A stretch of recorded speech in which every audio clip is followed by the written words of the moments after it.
ಇತ್ತೀಚಿನ ದಿನಗಳಲ್ಲಿ ಲೋಕಸಭೆ ಚುನಾವಣೆಯ ಫಲಿತಾಂಶಗಳು ಹೊರಬಂದಿದ್ದು NDA ತನ್ನ ಒಂದು ಸರ್ಕಾರವನ್ನು ನಿರ್ಮಿಸುವುದರಲ್ಲಿ ಸಫಲರಾಗಿದ್ದು ಮೋದಿ 3.0 ಅಥವಾ ಮೋದಿ ಅವರು ಮೂರನೇ ಒಂದು ಟರ್ಮನ್ನು ಮುಂಸಾಗಿಸ್ತಾ ಇರುವಂತಹ ಸಂದರ್ಭದಲ್ಲಿ ಮೊದಲನೇದಾಗಿ ಗುರುದೀಕ್ಷಾ ಹಾಗೂ ಕರ್ನಾಟಕದ ಎಲ್ಲ ಜನತೆಯ ಪರವಾಗಿ ನರೇಂದ್ರ ಮೋದಿ ಅವರಿಗೆ ಹೃದಯಪೂರ್ವಕ ಅಭಿನಂದನೆಗಳು.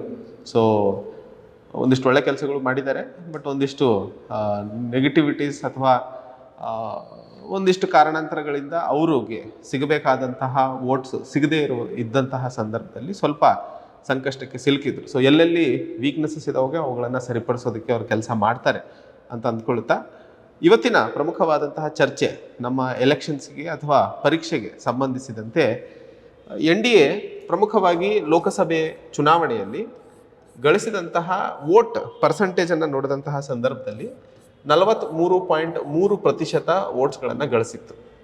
ಅದೇ ರೀತಿಯಲ್ಲಿ ಇಂಡಿಯಾ ಅಲಯನ್ಸು ಸಹ ಗಳಿಸಿದಂತಹ ವೋಟ್ ಪರ್ಸೆಂಟೇಜನ್ನು ನೋಡಿದಾಗ ಅದು 41.6% ಇರುವಂಥದ್ದು.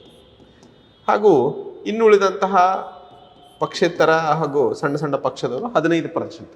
ಅಂದರೆ ಟೋಟಲ್ ಏನು ಜನ ವೋಟ್ ಮಾಡಿದ್ರಲ್ಲ ಅದರಲ್ಲಿ 43.3% ಜನ NDAಗೆ ವೋಟ್ ಮಾಡಿದ್ದಾರೆ. ಇಂಡಿಯಾ ಅಲಯನ್ಸಿಗೆ 41.6% ಜನ. ಹಾಗೆ ಈ ವೋಟ್ ಪರ್ಸೆಂಟೇಜಿಗೆ ಇವರಿಗೆ ಸಿಕ್ಕಂತಹ ಸೀಟ್ಗಳನ್ನು ನೋಡಿದಾಗ NDAಗೆ ಸಿಕ್ಕಿರುವಂಥದ್ದು 293, ಇಂಡಿಯಾ ಅಲಯನ್ಸಿಗೆ ಸಿಕ್ಕಿರುವಂಥದ್ದು 234, ಹಾಗೂ ಉಳಿದಂತಹ ಸೀಟ್ಗಳು ಈ 15% ಅವರಿಗೆ ಹೋಗಿದೆ. ಈಗ ಇಲ್ಲಿ ಚರ್ಚೆ ಇರುವಂಥದ್ದು ಪ್ರಮುಖವಾಗಿ ಈ ಒಂದು ವ್ಯವಸ್ಥೆ ಏನು ನಾವು ಕಾಣಿಸ್ಕೊಳ್ತಾ ಇದ್ದೀವಲ್ಲ, ಸೊ ಭಾರತೀಯ ಚುನಾವಣಾ ವ್ಯವಸ್ಥೆಯಲ್ಲಿ ನಾವು ಫಾಲೋ ಮಾಡುವಂಥದ್ದು ಯಾವ ಪದ್ಧತಿ ಅಂತಂದಾಗ ಬಹಳ ಪ್ರಮುಖವಾದಂಥದ್ದು ಎಕ್ಸಾಮಿನೇಷನ್ ಕೇಳೋ ಸಾಧ್ಯತೆಗಳಿರ್ತವೆ. ನೆನ್ಪಿಟ್ಕೊಳ್ಳಿ, ಫಸ್ಟ್ ಪಾಸ್ಟ್ ದ ಪೋಸ್ಟ್ ಅಂತ ಕರಿತೀವಿ. ಫಸ್ಟ್ ಪಾಸ್ಟ್ ದ ಪೋಸ್ಟ್ ವ್ಯವಸ್ಥೆಯನ್ನು ನಾವು ಭಾರತೀಯ ಪ್ರಜಾಪ್ರಭುತ್ವ ವ್ಯವಸ್ಥೆಯಲ್ಲಿ ಬಳಸ್ತಾ ಇರುವಂಥದ್ದು.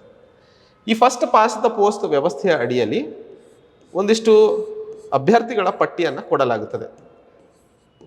ಈ ಅಭ್ಯರ್ಥಿಗಳ ಪಟ್ಟಿಯಲ್ಲಿ ಯಾರು ಅತಿ ಹೆಚ್ಚು ವೋಟ್ಸ್ಗಳನ್ನು ಪಡ್ಕೊಳ್ತಾರೋ ಅವರು ಗೆಲುವನ್ನು ಸಾಧಿಸ್ತಾರೆ. ಸೊ ಅಷ್ಟು ಪರ್ಸೆಂಟ್ ತಗೋಬೇಕು, ಇಷ್ಟು ಪರ್ಸೆಂಟ್ ತಗೋಬೇಕು ಏನೂ ಇಲ್ಲ. 3 ಜನರಲ್ಲಿ ಯಾರು ಹೆಚ್ಚಿಗೆ ವೋಟ್ ಪಡ್ಕೊಳ್ತಾರೋ ಅವ್ರು ಗೆದ್ದಂಗೆ. ಅದು ಫಸ್ಟ್ ಪಾಸ್ಟ್ ದ ಪೋಸ್ಟ್ ವ್ಯವಸ್ಥೆ ಅಂತ ಕರಿತೀವಿ. ಈಗ ಇವತ್ತಿನ ಸಂದರ್ಭದಲ್ಲಿ ಚರ್ಚೆ ಮಾಡ್ತಾ ಇರುವಂಥದ್ದು ಭಾರತೀಯ ಚುನಾವಣಾ ವ್ಯವಸ್ಥೆಯಲ್ಲಿ ಪ್ರಪೋರ್ಷನಲ್ ರೆಪ್ರೆಸೆಂಟೇಷನ್ ಎಷ್ಟರ ಮಟ್ಟಿಗೆ ನಾವು ಅಳವಡಿಸುವಂತಹ ಹಾದಿಗೆ ಬಂದಿದ್ದೀವಿ ಅಂತ ಹೇಳಿ. ಸೊ ಇವೆರಡರ ನಡುವೆ ಒಂದಿಷ್ಟು ಡಿಫರೆನ್ಸಸ್ನ ನೋಡೋಣ. So that first pass the post ಯಾಕೆ ನಾವು ಭಾರತದಲ್ಲಿ FPTP ಫಾಲೋ ಮಾಡ್ತಿದ್ದೀವಿ ಅಂತ. ಭಾರತದಲ್ಲಿ ನಮ್ಮ ಚುನಾವಣಾ ಸಂವಿಧಾನ ಸಭೆ ಚರ್ಚೆ ಮಾಡ್ತಾ ಇದ್ದಂತಹ ಸಂದರ್ಭದಲ್ಲಿ ಇವೆರಡರಾಗ ಯಾವ್ದು ತಗೋಬೇಕು ಅಂತ ಬಹಳ ದೊಡ್ಡ ಮಟ್ಟದಲ್ಲಿ ಚರ್ಚೆ ಇತ್ತು. ಈಗ ಉದಾಹರಣೆಗೆ USA, ಕೆನಡಾ ರಾಷ್ಟ್ರಗಳಲ್ಲಿ ನಾವು ಪ್ರಮುಖವಾಗಿ ಪ್ರಪೋರ್ಷನಲ್ ರೆಪ್ರೆಸೆಂಟೇಷನ್ನ ಪದ್ಧತಿಯನ್ನು ಕಾಣಿಸ್ಕೊಳ್ತೀವಿ. ಪ್ರಪೋರ್ಷನಲ್ ರೆಪ್ರೆಸೆಂಟೇಷನ್ ಅಂದರೆ ಏನು ಅದನ್ನು, ಯಾಕಂದರೆ FPTP ನಿಮಗೆ ಗೊತ್ತಾಗೈತಿ, ಇದ್ರದ್ದು ಡೆಫಿನೇಷನ್ನ ನೀವು ತಿಳ್ಕೊಳ್ಳಿ. ಸೊ ಇಲ್ಲಿ ಪಾರ್ಟಿ ವೈಸ್ PR ಅಂತಲೇ ಒಂದು ಕರಿತೀವಿ. ಬಿಕಾಸ್ 2 PR ಇದ್ದಾವೆ, 2 ಪ್ರಪೋರ್ಷನಲ್ ರೆಪ್ರೆಸೆಂಟೇಷನ್ ಪದ್ಧತಿಗಳಿದ್ದಾವೆ ಚರ್ಚೆ ಮಾಡುವಂಥದ್ದು. ಸೊ ಇಲ್ಲಿ ಮೊದಲನೇದು ಪಾರ್ಟಿ ವೈಸ್ PR ಅಂತ ಹೇಳಿ. ಈಗ ಪಾರ್ಟಿ ವೈಸ್ PRನ ಅಡಿಯಲ್ಲಿ ಮೊದಲನೇದಾಗಿ BJP, ಎರಡನೇದು ಕಾಂಗ್ರೆಸ್ INC, ಮೂರನೇದು ಪ್ರಮುಖವಾಗಿ NDAP ಅಂತ ಇಟ್ಕೊಳ್ಳೋಣ, ನಾಲ್ಕನೇದು CPI. ಹೀಗೆ ಪಕ್ಷಗಳ ಹೆಸರನ್ನು ಕೊಡಲಾಗುತ್ತೆ. ಪಕ್ಷಗಳ ಹೆಸರನ್ನು ಕೊಟ್ಟಂತಹ ಸಂದರ್ಭದಲ್ಲಿ ಈಗ ನೀವು ಎಲೆಕ್ಷನ್ನಿಗೆ ಹೋದಾಗ ನೀವು BJP ಅಂತಾರ ಸೆಲೆಕ್ಟ್ ಮಾಡ್ಬೋದು, ಇಲ್ಲ ಕಾಂಗ್ರೆಸ್ ಅಂತಾರ ಸೆಲೆಕ್ಟ್ ಮಾಡ್ಬೋದು. ಸೊ ಹೀಗೆ ನಿಮಗೆ ಯಾವ ಅಭ್ಯರ್ಥಿಗೆ ವೋಟ್ ಮಾಡೋದಕ್ಕಿಂತ ಪಕ್ಷಕ್ಕೆ ವೋಟ್ ಮಾಡ್ತೀರಾ. ಆ್ಯಕ್ಚುಲಿ ಒಂದಿಷ್ಟು ದಿನದಿಂದ ಒಂದು ಯಾವುದೋ ರೀಲ್ ನೋಡ್ತಾ ಇದ್ದೆ, ಈ ಅಭ್ಯರ್ಥಿ ಯಾವನೇ ಆಗಿರಲಿ ಸರಿ ಪಕ್ಷಕ್ಕೆ ವೋಟ್ ಮಾಡಿ ಅಂತ ಹೇಳಿ. ಅದು ಆ ಮಾತನ್ನು ಪ್ರಾಬಬ್ಲಿ ಈ ಮೈಸೂರು ಸಂಸದರಾದಂತಹ ಪ್ರತಾಪ್ ಸಿಂಹ ಅವರು ಹೇಳಿದರು. ಸೊ ಅದು ಭಾರತದಲ್ಲಿ ಬದಲಾಗುವ ಅವಶ್ಯಕತೆ ಇದೆ ಅಂತ. ಅಭ್ಯರ್ಥಿಗೆ ವೋಟ್ ಮಾಡಬೇಡಿ, ಪಕ್ಷಕ್ಕೆ ಮಾಡಿ ಅಂತ. ಬಟ್ ಭಾರತೀಯ ಚುನಾವಣಾ ವ್ಯವಸ್ಥೆಯಲ್ಲಿ ಅವರ ಮಾಹಿತಿಗೆ ನಾವು ಪಕ್ಷದ ಅನುಪಾತ ಅಥವಾ ಪಕ್ಷದ ಆಧಾರಿತ ಪ್ರಪೋರ್ಷನಲ್ ರೆಪ್ರೆಸೆಂಟೇಷನ್ ಪದ್ಧತಿಯನ್ನು ಫಾಲೋ ಮಾಡ್ತಾ ಇಲ್ಲ. ಸೊ ಅದು ಮಾಡೋಕ್ಕಾಗಲ್ಲ. ಸೊ ಅಭ್ಯರ್ಥಿಯ ಆಧಾರದ ಮೇಲೆ ನಾವು ಚುನಾವಣೆಯನ್ನು ನಡೆಸ್ತಾ ಇರುವಂತಹ ಸಂದರ್ಭದಲ್ಲಿ ಅಭ್ಯರ್ಥಿ ಯಾರೇ ಇರಲಿ ಪಕ್ಷಕ್ಕೆ ವೋಟ್ ಮಾಡಿ ಅಂತಂದರೆ ಪ್ರಮುಖವಾಗಿ ನಾವು ನಮ್ಮ ಕಾನ್ಸ್ಟಿಟ್ಯೂನ್ಸಿಯಲ್ಲಿ ಏನಾದರೂ ಪರವಾಗಿಲ್ಲ ಅನ್ನೋ ರೀತಿಯಲ್ಲಿ ಆಗೋಗುತ್ತೆ. ಈ ಉದಾಹರಣೆಗೆ ಕೇರಳ MP ಯಾರು ರೀಸೆಂಟಾಗಿ ಗೆದ್ದವರು ಒಬ್ಬರು ಆ್ಯಕ್ಟರ್, ಅಂದರೆ BJPಯಿಂದ ಅವರು ಮೊದಲನೇ ವ್ಯಕ್ತಿ ಕೇರಳದಲ್ಲಿ ಗೆದ್ದಿರುವಂಥವ್ರು, ಏಕೈಕ ವ್ಯಕ್ತಿ. ಸೊ ಅವರು ನಿನ್ನೆ ಯೂನಿಯನ್ ಮಿನಿಸ್ಟರ್ ಆಗಿ ಅಥವಾ ಕ್ಯಾಬಿನೆಟ್ ಮಿನಿಸ್ಟರ್ ಆಗಿ ಪದಗ್ರಹಣ ಅಥವಾ ಶಪಥವನ್ನು ಸಹ ಗ್ರಹಿಸಿದರು. ಆದರೆ ಇವತ್ತಾಗಲಿ ನ್ಯೂಸಲ್ಲಿ ಹೇಳ್ತಿದ್ದಾರೆ ನನಗೆ ಫಿಲ್ಮ್ಗಳು ಜಾಸ್ತಿ ಇದ್ದಾವೆ, ಸೊ ನಾನು ಮಿನಿಸ್ಟರ್ ಆಗಿ ಕೆಲಸ ಮಾಡೋದಕ್ಕಾಗಲ್ಲ, ಸೊ ನನಗೆ ಮಿನಿಸ್ಟರ್ ಬೇಡ, MP ಸೀಟ್ ಕೊಡಿ ಸಾಕು ಅಂತ. ಈಗ ಫಿಲ್ಮ್ಗಳು ಅಷ್ಟು ಜಾಸ್ತಿ ಇದ್ದಾಗ ಎಲೆಕ್ಷನಿಗೆ ನಿಲ್ಲೋ ಅವಶ್ಯಕತೆನೇ ಇರಲಿಲ್ಲ, ಬರೀ ಫಿಲ್ಮ್ ಮಾಡ್ಕೊಂಡಿದ್ದರೆ ಸಾಕಿತ್ತಲ್ಲ. ಅಟ್ಲೀಸ್ಟ್ ಇನ್ಯಾರಾದರೂ ಯೋಗ್ಯರಿರುವಂತಹ ವ್ಯಕ್ತಿ ಯಾರು ತಮ್ಮ ಕ್ಷೇತ್ರಕ್ಕೆ ಸಮಯವನ್ನು ಕೊಡೋದಕ್ಕೆ ಸಾಧ್ಯ ಆಗುತ್ತೋ, ಕ್ಷೇತ್ರಕ್ಕೆ ಕೆಲಸವನ್ನು ಮಾಡೋದಕ್ಕೆ ಸಾಧ್ಯ ಆಗುತ್ತೋ ಅವರು ಗೆಲ್ತಿದ್ರು ಅಥವಾ ಮುಂದೆ ಬರ್ತಾಯಿದ್ರು. ಸೊ ಅದು ಸಪ್ರೇಟ್ ಡಿಬೇಟು, ಬಟ್ ಅದರೊಳಗೆ ನಾವು ಹೋಗೋದು ಬೇಡ. ಬಟ್ ಪಾರ್ಟಿ ವೈಸ್ PR ಪಕ್ಷಕ್ಕೆ ನೀವು ವೋಟ್ ಮಾಡ್ತೀರ. ಸೊ ಯಾವ ಪಕ್ಷ ಎಷ್ಟು ಪ್ರತಿಶತ ವೋಟ್ಸ್ಗಳನ್ನು ಗಳಿಸುತ್ತೋ ಆ ಒಂದು ವೋಟ್ಸ್ಗಳ ಆಧಾರದ ಮೇಲೆ ಸೀಟ್ಗಳನ್ನು ಹಂಚಿಕೆ ಮಾಡಲಾಗುತ್ತೆ. ಸೊ ಉದಾಹರಣೆಗೆ BJP 50% ವೋಟ್ಗಳನ್ನು ಗಳಿಸೋದ್ರಲ್ಲಿ ಸಫಲರಾಯಿತು ದೇಶದಲ್ಲಿ. ಸೊ 543 ಸೀಟ್ ಇದ್ದಾವೆ. ಸೊ 543ರಲ್ಲಿ 272 ಅಥವಾ 73 seat. So 273 seat 72 seat BJP ಕೊಡ್ತಾರೆ. ಅದೇ ರೀತಿಯಲ್ಲಿ ಕಾಂಗ್ರೆಸ್ 40% ಇದ್ದರೆ 5×4=20. ಸೊ ಒಂದು 220 230 ಸೀಟ್ಗಳನ್ನು ಕಾಂಗ್ರೆಸ್ಸಿಗೆ ಹಂಚಿಕೆ. ಸೊ ಎಷ್ಟು ಪ್ರತಿಶತ ವೋಟ್ಗಳನ್ನು ಪಕ್ಷ ಪಡೆಯುತ್ತೋ ಅದರ ಆಧಾರದ ಮೇಲೆ ಸೀಟ್ಗಳ ಹಂಚಿಕೆಯನ್ನು ಮಾಡುವಂಥದ್ದು ಪಾರ್ಟಿ ವೈಸ್ PR ಅಂತ ಕರಿತೀವಿ. ಅರ್ಥ ಆಗ್ತೈತಲ್ಲ?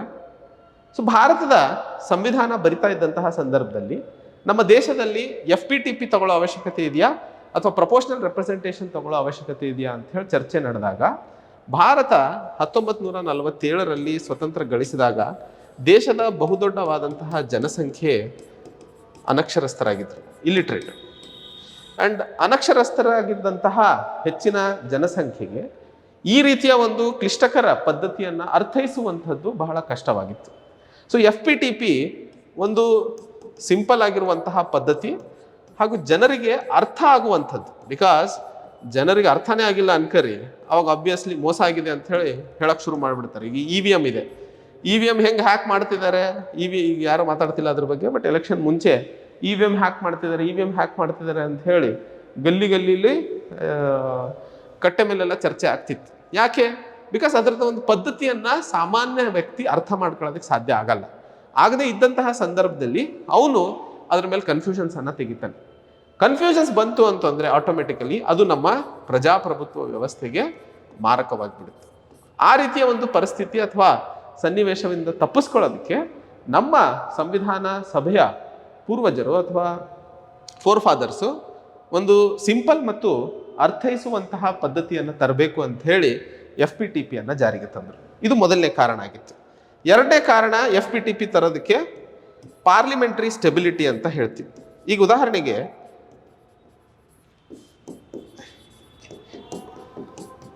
ಹೀಗೆ ಪರ್ಸೆಂಟೇಜ್ ಆಧಾರದ ಮೇಲೆ ಸಂಖ್ಯೆಗಳನ್ನು ಹಂಚಿಕೆ ಮಾಡಿದಂತಹ ಸಂದರ್ಭದಲ್ಲಿ ಈಗ ಉದಾಹರಣೆಗೆ 43% BJPಗೆ ಬಂದಿದೆ, 41% ಕಾಂಗ್ರೆಸ್ಸಿಗೆ ಬಂದಿದೆ, ಇನ್ನು 15% ಇನ್ನುಳಿದವರಿಗೆ ಬಂದಿದೆ. ಹೀಗಿದ್ದಂತಹ ಸಂದರ್ಭದಲ್ಲಿ ಎಲ್ಲರಿಗೂ ಸ್ವಲ್ಪ ಸೀಟ್ ಹಂಚಿಕೆ ಆಗ್ಬಿಡ್ತವೆ. ಆವಾಗ ಸಮ್ಮಿಶ್ರ ಸರ್ಕಾರವೇ ಆಗುವಂತಹ ಸಾಧ್ಯತೆಗಳು ಹೆಚ್ಚಾಗ್ತವೆ. ಸಮ್ಮಿಶ್ರ ಸರ್ಕಾರದ ಒಂದು ನೆಗೆಟಿವ್ ಅಥವಾ ಒಂದು ಡಿಸಡ್ವಾಂಟೇಜ್ ಅಂತ ಜನರ ಚರ್ಚೆ ಮಾಡಬೇಕಾದ್ರೆ ಅದು ದೇಶದಲ್ಲಿ ರಾಜಕೀಯ ವ್ಯವಸ್ಥೆಯ ಒಂದು ಬುನಾದಿಯನ್ನು ಬಲಿಷ್ಠಗೊಳಿಸೋದಕ್ಕೆ ಸಾಧ್ಯವಾಗೋದಿಲ್ಲ. ಸೊ ಪೊಲಿಟಿಕಲ್ ಇನ್ಸ್ಟೆಬಿಲಿಟಿ ದೇಶದಲ್ಲಿ ಹೆಚ್ಚಾಗುವಂತಹ ಸಾಧ್ಯತೆಗಳಾಗ್ತವೆ. ಸೊ ಪಾರ್ಲಿಮೆಂಟರಿ ಸ್ಟೆಬಿಲಿಟಿಗೆ ಸಂಬಂಧಿಸಿದಂತೆ FPTP ಒಂದು ಪ್ರಮುಖವಾದಂತಹ ಅಂಶ ಅನ್ನುವಂಥದ್ದು ಬಹುಮುಖ್ಯವಾದಂತಹ ಚರ್ಚೆಯಾಗಿತ್ತು. ಆ ಕಾರಣಕ್ಕೆ ದೇಶದ ಪ್ರಜಾಪ್ರಭುತ್ವವನ್ನು ಉಳಿಸ್ಕೊಂಡು ಹೋಗುವಂತಹದ್ರ ಕಡೆಗೆ ಚುನಾವಣೆಯ ವ್ಯವಸ್ಥೆಯಲ್ಲಿ ಫಸ್ಟ್ ಪಾಸ್ ದ ಪೋಸ್ಟ್ ವ್ಯವಸ್ಥೆಯನ್ನು ಮುನ್ನಡೆಸ್ಕೊಂಡು ಹೋಗಬೇಕು ಅನ್ನುವಂತಹ ಪ್ರಮುಖವಾದಂತಹ ತೀರ್ಮಾನವನ್ನು ತಗೊಂಡು ಇದನ್ನು ನಾವು ದೇಶದಲ್ಲಿ ಇಂಪ್ಲಿಮೆಂಟ್ ಮಾಡಿದ್ವಿ. ಆದರೆ ಇವತ್ತಿನ ಸಂದರ್ಭದಲ್ಲಿ, ಯಾಕಂದರೆ ಅಭಿವೃದ್ಧಿ ಹೊಂದಿದಂತಹ ರಾಷ್ಟ್ರಗಳಲ್ಲಿ US ಆಗಿರ್ಬೋದು, ಕೆನಡಾ ಆಗಿರಬಹುದು, ಫ್ರಾನ್ಸ್ ಆಗಿರಬಹುದು, ಈ ಒಂದು ರಾಷ್ಟ್ರಗಳಲ್ಲಿ ನಾವು ಬಹಳ ಪ್ರಮುಖವಾಗಿ ಪ್ರಪೋರ್ಷನಲ್ ರೆಪ್ರೆಸೆಂಟೇಷನ್ ಅನ್ನು ಕೈಗೊಳ್ತಾ ಇರುವಂತಹ ಪದ್ಧತಿ ಅಥವಾ ಸನ್ನಿವೇಶದ ಬಗ್ಗೆ ನಾವು ಓದಿರ್ತೀವಿ. ಸೊ ಪ್ರಪೋರ್ಷನಲ್ ರೆಪ್ರೆಸೆಂಟೇಷನ್ ನಾವು ಇವತ್ತು ಭಾರತದಲ್ಲಿ ಇಂಪ್ಲಿಮೆಂಟ್ ಮಾಡೋದಕ್ಕೆ ಸಾಧ್ಯ ಇದೆಯಾ ಅನ್ನುವಂತಹ ಚರ್ಚೆಯನ್ನು ಪ್ರಮುಖವಾಗಿ ಇಲ್ಲಿ ಮಾಡಲು ಪ್ರಯತ್ನಿಸ್ತಿರುವಂಥದ್ದು. ಈಗ ಪ್ರಪೋರ್ಷನಲ್ ರೆಪ್ರೆಸೆಂಟೇಷನ್ನಲ್ಲಿ ಅಥವಾ ಪ್ರಪೋರ್ಷನಲ್ ರೆಪ್ರೆಸೆಂಟೇಷನ್ ತರುವ ಅವಶ್ಯಕತೆ ಪ್ರಮುಖವಾಗಿ ದೇಶದ ಎಲ್ಲ ವರ್ಗದವರಿಗೂ. ಈಗ ಉದಾಹರಣೆಗೆ ಕರ್ನಾಟಕದಲ್ಲಿ ಕಾಂಗ್ರೆಸ್ ಇದೆ, BJP ಇದೆ, JDS ಇದೆ. ಈಗ ಕಾಂಗ್ರೆಸ್ ಸರ್ಕಾರ ನಡೆಸ್ತಾ ಇತ್ತು. ಹಾಗಂತ BJP ಮತ್ತು JDSನವರಿಗೆ ಒಳ್ಳೆಯ ಪರ್ಸೆಂಟೇಜ್ ವೋಟ್ ಸಿಕ್ಕಿದ್ರೂ ಸಹ ಅವ್ರಿಗೆ ಸಿಗಬೇಕಾದಂತಹ ಸೀಟ್ ಸಂಖ್ಯೆ ಸಿಕ್ಕಿಲ್ಲ. ಈಗ ಉದಾಹರಣೆಗೆ ಸ್ವತಂತ್ರವಾದ ಮೇಲೆ ಸುಮಾರು 30 ವರ್ಷದವರೆಗೂ, ಅಂದರೆ 3 ದಶಕದವರೆಗೂ ಕಾಂಗ್ರೆಸ್ ಸರ್ಕಾರ 40% ವೋಟ್ಗಳನ್ನು ಪಡ್ಕೊಂಡು ಸರ್ಕಾರ ರಚನೆ ಮಾಡೋದರಲ್ಲಿ ಸಫಲರಾಗಿತ್ತು. ಸೊ ಹೆಚ್ಚಿನ ಜನಸಂಖ್ಯೆ ವಿರೋಧವಾಗಿ, ಯಾಕಂದರೆ 60%ಗಿಂತ ಹೆಚ್ಚಿನ ಮತದಾರರು ಕಾಂಗ್ರೆಸ್ ಬೇಡ ಅಂತ ಹೇಳಿ ಬೇರೆ ಪಕ್ಷನ ಆಯ್ಕೆ ಮಾಡಿದ್ರೂ ಸಹ ಕಾಂಗ್ರೆಸ್ ಸರ್ಕಾರವನ್ನು ರಚನೆ ಮಾಡೋದರಲ್ಲಿ ಸಫಲರಾಗ್ತಿತ್ತು. ಇವತ್ತು 100% ಜನ ವೋಟ್ ಮಾಡಿದ್ದಾರೆ, ಅದರಲ್ಲಿ ಬರೀ 43% BJPಗೆ ಸಿಕ್ಕೈತಿ. ಅಂದರೆ 57% ಭಾರತೀಯರು BJP ಬೇಡ ಅಂತ ಹೇಳ್ತಾ ಇದ್ದಾರೆ. ಸೊ ಹಾಗಾದರೆ ದೇಶದ ಬಹುದೊಡ್ಡವಾದಂತಹ ಜನಸಮುದಾಯದ ಮನ್ನಣೆಯನ್ನು ಎಲ್ಲಿ ಚುನಾವಣಾ ವ್ಯವಸ್ಥೆಯಲ್ಲಿ ನಾವು ಪರಿಗಣನೆಗೆ ತರೋದಕ್ಕೆ ಸಾಧ್ಯವಾಗ್ತಾ ಇದೆ. ಸೊ ಆ ಒಂದು ಡಿಸಡ್ವಾಂಟೇಜನ್ನು ಅಥವಾ ಆ ಒಂದು ನೆಗೆಟಿವನ್ನು ತೆಗೆದುಹಾಕೋದಕ್ಕೆ ಪ್ರಪೋರ್ಷನಲ್ ರೆಪ್ರೆಸೆಂಟೇಷನ್ ಭಾರತೀಯ ವ್ಯವಸ್ಥೆಯಲ್ಲಿ ಬರುವ ಅವಶ್ಯಕತೆ ಇದೆ ಅಂತ ಹೇಳಲಾಗ್ತಿದೆ. ಆದರೆ ಈಗಾಗಲೇ ಹೇಳಿದೆ ಎಲ್ಲ ಪಕ್ಷದವರು ಅಥವಾ ಯಾವಾಗಲೂ ಸಮ್ಮಿಶ್ರ ಸರ್ಕಾರಗಳೇ ರಚನೆ ಆಗ್ತಾ ಹೋದರೆ ದೇಶದ ರಾಜಕೀಯ ಅಥವಾ ಕಾರ್ಯನಿರ್ವಾಹಕಾಂಗ ಏನಿರುತ್ತೋ ಎಕ್ಸಿಕ್ಯೂಟಿವ್ ಬಾಡಿ, ಅದು ಯಾವತ್ತೂ ಕೆಲಸ ಮಾಡೋದಕ್ಕೆ ಸಾಧ್ಯ ಆಗಲ್ಲ. ಆ್ಯಂಡ್ ದೇಶದ ಬೆಳವಣಿಗೆ ಅಂತಾರಾಷ್ಟ್ರೀಯ ಮಟ್ಟದಲ್ಲಿ ಸ್ಥಗಿತವಾಗೋದಕ್ಕೆ ಶುರುವಾಗುತ್ತೆ. ಸೊ ಆ ಒಂದು ನಿಟ್ಟಿನಲ್ಲಿ ಈ ಪ್ರಪೋರ್ಷನಲ್ ರೆಪ್ರೆಸೆಂಟೇಷನ್ ಮತ್ತು ಫಸ್ಟ್ ಪಾಸ್ಟ್ ದಿ ಪೋಸ್ಟ್ ವ್ಯವಸ್ಥೆಯ ನಡುವೆ ಇರುವಂತಹ ನೆಗೆಟಿವಿಟೀಸನ್ನು ತೆಗೆದುಹಾಕಿ ಬರೀ ಲಾಭಗಳನ್ನು ಸೇರಿಸಿ ಒಂದು ಪದ್ಧತಿಯನ್ನು ಇಲ್ಲಿ ನಾವು ತಿಳ್ಕೊಬೇಕಾಗಿರುವಂಥದ್ದು ಮಿಕ್ಸ್ಡ್ ಮೆಂಬರ್ ಪ್ರಪೋರ್ಷನಲ್ ರೆಪ್ರೆಸೆಂಟೇಷನ್ ಅಂಥೇಳಿ, MMPR. ಭಾಳ ಇಂಪಾರ್ಟೆಂಟು, ಬಿಕಾಸ್ ನೀವು ಯೂಶಲಿ ಎಕ್ಸಾಮ್ಸಲ್ಲಿ ಅಥವಾ NCERT ಬುಕ್ಸ್ಗಳಲ್ಲಿ ಪ್ರಪೋರ್ಷನಲ್ ರೆಪ್ರೆಸೆಂಟೇಷನ್ ಮತ್ತು FPTP ಕೇಳಿರ್ತೀರ. But mixed member proportional representation ವ್ಯವಸ್ಥೆ ಎಲ್ಲಿ ಕಾಣಿಸ್ಕೊಳ್ತಾ ಇದ್ದೀವಿ ಅಂತಂದರೆ ನ್ಯೂಜಿಲೆಂಡ್ ಹಾಗೂ ಜರ್ಮನಿ ರಾಷ್ಟ್ರದಲ್ಲಿ ನಾವು ಪ್ರಮುಖವಾಗಿ ಈ MMPR ಅನ್ನು ಫಾಲೋ ಮಾಡ್ತಾ ಇರೋದನ್ನು ಓದ್ತಾ ಇದ್ದೀವಿ. ಆ್ಯಂಡ್ ಇದ್ರ ಬಗ್ಗೆ ನಾವು ಇವತ್ತು ತಿಳ್ಕೊಬೇಕಾಗಿರುವಂಥದ್ದು, ಎಕ್ಸಾಮಲ್ಲಿ ಕೇಳಬಹುದು, ಬಿಕಾಸ್ ಭಾಳ ಇಂಪಾರ್ಟೆಂಟ್ ಆಗಿರುವಂತಹ ಸಂದರ್ಭದಲ್ಲಿ. So mixed member proportional representation.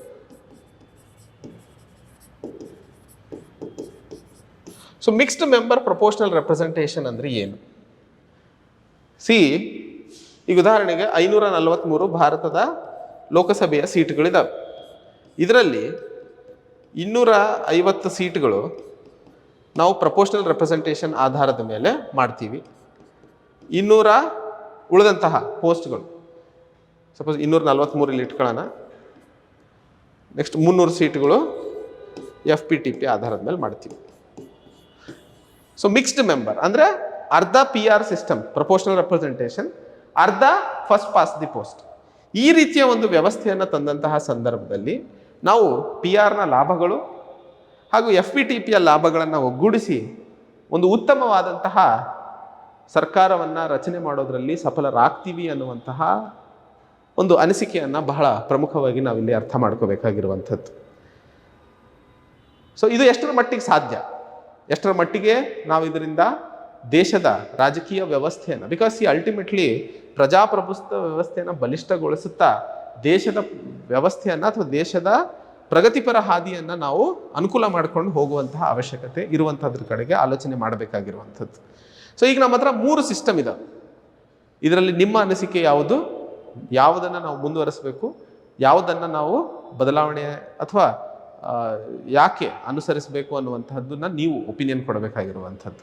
So hopefully ನಿಮಗೆಲ್ಲ ಅರ್ಥ ಆಗಿದೆ ಅಂತ ಅನ್ಕೊಂತೀನಿ. ಇದ್ರ ಬೇಸಿಸ್ ಮೇಲೆ ನಿಮ್ಮ ಒಪಿನಿಯನನ್ನು ನೀವು ವಾಟ್ಸಪ್ಪಲ್ಲಾದರೂ ಸಹ ಕಳಿಸ್ಬೋದು, ಇಲ್ಲ ಈ ಒಂದು ವಿಡಿಯೋ ಕಮೆಂಟ್ ಬಾಕ್ಸಲ್ಲೂ ಸಹ ನೀವು ಮಾಡಬಹುದು ಅಂತ ಹೇಳ್ತಾ ಈ ಒಂದು ವಿಡಿಯೋನ ಇಲ್ಲಿಗೆ ಮುಗಿಸ್ತೀನಿ. ಮತ್ತೆ ಹೊಸ ಸಂಚಿಕೆಯಲ್ಲಿ ಹೊಸ ವಿಷಯವನ್ನು ಸಂಗ್ರಹಣೆ ಮತ್ತು ಚರ್ಚೆ ಮಾಡೋದಕ್ಕೆ ಸಿಗೋಣ. ಅಲ್ಲಿಯವರೆಗೆ ಜೈ ಹಿಂದ್, ಜೈ ಕರ್ನಾಟಕ.